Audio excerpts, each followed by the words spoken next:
कारोबारी सप्ताहના પ્રથમ દિવસે શેર માર્કેટ ધડામ, સેન્સેક્સમાં 2300, નિફ્ટીમાં 700 થી વધુ પોઈન્ટનો કડાકો.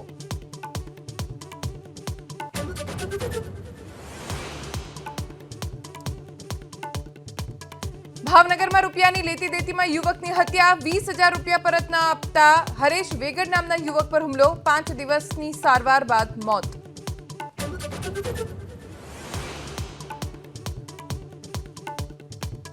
ગાંધીનગરના રામકથા મેદાનમાં ફોરેસ્ટ ઉમેદવારોનું વિરોધ પ્રદર્શન, ભરતીની બેઠકમાં વધારો કરવાની માંગ.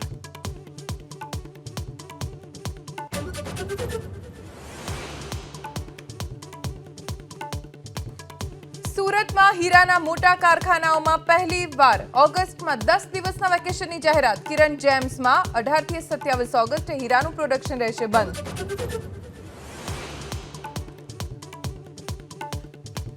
હિમાચલ અને ઉત્તરાખંડમાં તબાહી બાદ રેસ્ક્યુ ઓપરેશન યથાવત. કેદારનાથમાં 10,000 થી વધુ લોકોને ખસેડાયા સુરક્ષિત સ્થળે.